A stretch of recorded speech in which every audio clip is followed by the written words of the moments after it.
Et le prophète ferme cette page, il ouvre une nouvelle page parmi les merveilles de ce mois de Ramadan.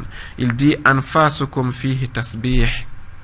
Le prophète dit tout le monde veut adorer Dieu, non? Mais pendant les 11 autres mois, tu pries les 5 prières, quand tu les additionnes, tu n'auras pas 25 minutes sur les 24 heures. Et donc pendant les 23 heures qui restent, c'était des actions qui ne sont pas dans l'adoration. Soit tu étais au bureau, tu étais au marché, tu étais en famille, mais tu n'étais pas assis en train de faire des prières face à Dieu durant toutes les 24 heures. Le prophète nous dit que le mois de Ramadan, c'est possible de faire une adoration ininterrompue toutes les 24 heures et toutes les secondes. Et qu'est-ce qu'il dit pour cela? Il dit Anfasukum fihi tasbih. Le prophète dit que pendant ce mois de Ramadan, vos respirations sont considérées comme des glorifications de Dieu. Quand quelqu'un inspire et il expire durant le mois de Ramadan, un ange est délégué pour dire que celui-ci a fait Subhanallah, walhamdulillah, wa la ilaha illallah, wallahu akbar. Une personne qui dit ces 4 phrases durant les 11 autres mois qui ne sont pas le mois de Ramadan, toi qui es en train de jeûner durant le mois de Ramadan, le simple fait que tu respires, tu es récompensé pour avoir respiré durant le mois de Ramadan. C'est-à-dire Dieu ne peut pas être plus miséricordieux que cela pour toi. Nous avons besoin d'adoration pour accéder au paradis, pour satisfaire Dieu, pour nous perfectionner et pour sortir de nos péchés précédents. Dieu transforme tes respirations en des adorations.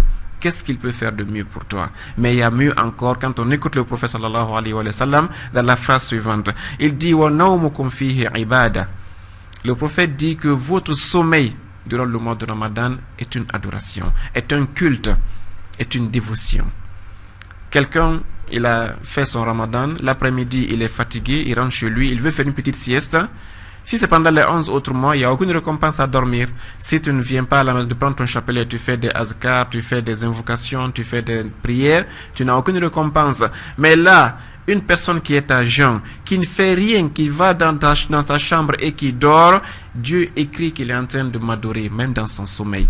Ça, c'est ce qu'on appelle les bénéfices inestimables et vraiment hallucinants de ce mois de Ramadan dans lequel nous sommes. Donc c'est-à-dire que ça vient de la bouche directe du prophète Mohammed sallallahu alayhi wa sallam, un discours qu'il répétait tous les ans qu'il a vécu à Médine, depuis que le mois de Ramadan a été institué jusqu'à sa mort. Chaque fois il rappelait ce discours le dernier vendredi avant l'arrivée du mois de Ramadan.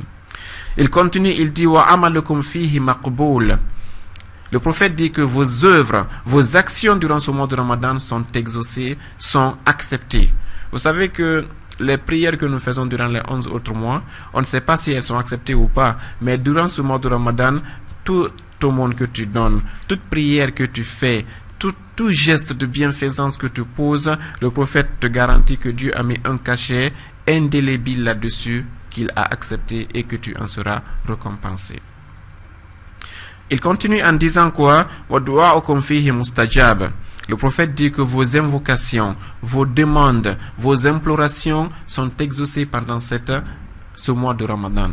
Nous avons des gens qui se plaignent. J'ai invoqué Dieu pendant des mois pour tel projet, ça n'a pas marché. J'ai un problème de maladie, j'ai fait des doigts, j'ai fait des sacrifices, ça n'a pas marché. Le prophète te dit, ne te presse pas.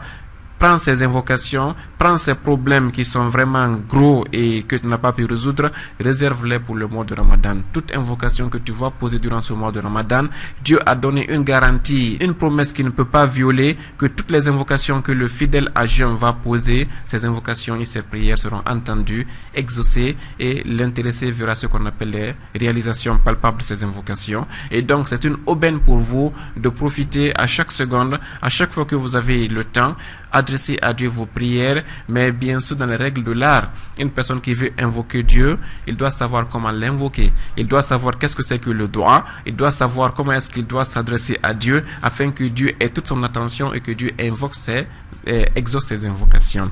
Donc on revient sur le discours du prophète Mohammed sallallahu alayhi wa sallam.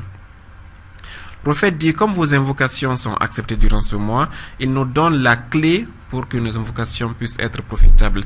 Il dit, fas'alullah rabbakum biniyatin sadiqatin wa qulubin tahiratin. Le prophète dit donc, comme vos invocations sont acceptées, voilà les 2 critères pour que vous puissiez vous adresser à Dieu. C'est comme, disons, les codes pour que nous puissions faire un appel et que le code passe. Car vous le savez, bien sûr, le réseau d'une agence téléphonique a beau être parfait, si toi, en composant le numéro que tu veux composer, tu te trompes d'un seul chiffre, ton appel ne va jamais aboutir là où tu voulais qu'il aboutisse. Parce que tu as modifié un seul chiffre parmi les chiffres du numéro de destinataire que tu voulais appeler. Et donc ici, par rapport à Dieu aussi, sachez qu'il y a une méthodologie pour l'appeler. Tu ne peux pas appeler Dieu de n'importe comment et tu espères qu'il entende. C'est lui qui a dit, appelez-moi, je vous réponds. Mais le prophète te dit maintenant, voici les outils qu'il faut utiliser. Il dit, face à Allah, appelez Dieu, demandez Dieu, invoquez-le, Rabbakum qui est votre Seigneur, biniyatin sadiqatin. Invoquez-le avec une intention véridique, avec une intention sincère. La sincérité dans le cœur et dans l'âme est la clé de voûte pour l'exaucement des invocations. Il dit encore qulubin tahiratin, avec des cœurs qui sont purs, un cœur qui est tacheté, plein de haine, un corps qui se nourrit de haram. Ne vous attendez jamais à ce que Dieu exauce vos invocations. Le prophète a dit, je m'étonne d'un homme qui s'assoit, qui dit, oh Seigneur, fais-moi ceci, évite-moi ceci, et que sa nourriture est illicite, sa boisson est illicite, le terrain dans lequel il vit est un terrain qui est volé, et cette personne espère que Dieu va entendre ses invocations. Le prophète dit, il perd son temps. Donc il y a des préliminaires. Il faut que tu sois pur dans ton cœur, pur dans ton âme, pur dans ton intention, afin que, car Dieu est pureté, Dieu est lumière, Dieu est esprit. Quand tu veux t'adresser à lui, il faut t'adapter à sa situation, il faut être pur afin de l'approcher. C'est pour cette raison, une autre clé est là. Si tu veux vraiment invoquer Dieu, invoque-le par une langue avec laquelle tu n'as jamais péché. Il dit, demande à ton frère de faire des invocations pour toi.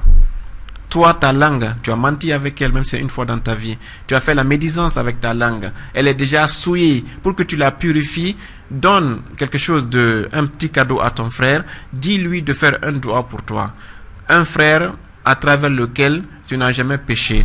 Un frère qui n'a jamais menti pour toi, un frère qui n'a jamais fait la médisance pour toi, un frère avec lequel il n'y a que des liens de sainteté entre vous. Quand il va faire doua pour toi, le prophète te dit, là tu as invoqué Dieu avec un cœur pur et avec une langue avec laquelle tu n'as pas fait de péché, et Dieu peut t'exaucer, ce qu'on appelle les invocations. Et dans un autre hadith, le prophète dit que l'invocation d'un frère pour son prochain, d'une sœur pour son prochain, est toujours acceptée. Donc c'est le moment pendant ce mois de Ramadan que chacun d'entre nous pense à son prochain. Parce que qu'est-ce qui se passe ici? Quand une personne fait des doigts pour l'autre, il y a un ange qui sera là, qui va demander à Dieu de t'accorder la même chose que tu as demandé pour ton frère. Donc tu ne perds rien en réalité. Imagine, tu finis de faire ta prière de chef et 8 la nuit et tu dis, Dieu, mon voisin qui est là, il a des problèmes de finances, aide-le. Il a des problèmes de couple, aide-le. Il a des problèmes d'éducation de ses enfants, aide-le. Il est malade, donne-lui la santé. Il a tel problème, donne-lui une bonne fin, accorde-lui le paradis. Tout ce que tu as fait pour ton voisin, un ange va dire Amen pour toi. La même chose que tu as demandé pour ton voisin, tu l'as fait en réalité pour toi, mais avec une double récompense, car Dieu va récompenser ta gentillesse d'avoir pensé à ton prochain, et en plus il va t'exaucer toi-même plus que ce qu'il te a demandé pour ton prochain. Et cela nous vient de qui? De la fille du prophète Mohammed sallallahu alayhi wa sallam. La fille du prophète de Fatmatou Zahra alayhi salam. Son fils s'appelle l'imam al-Hassan, raconte un jour, il dit, un jour j'ai vu ma mère prier toute la nuit. Depuis la nuit jusqu'à l'aube, ma mère n'a pas cessé de faire des doigts et des prières. Et elle a invoqué Dieu pour tout le monde, sauf pour elle. Elle n'a jamais fait une seule doua pour elle-même. Quand il est l'aube, je me suis approché, ça c'est l'imam al-Hassan qui raconte cela. Il dit, j'ai dit, oh mère, je t'ai entendu faire des invocations, des prières toute la nuit, mais je n'ai entendu aucune invocation que tu as faite pour toi-même. Sa mère a souri, Sayyidah Zahra alayhi salam, et elle a regardé son enfant, elle a dit Al-Jar thumma Dar. Elle a dit les voisins d'abord, ensuite la maison.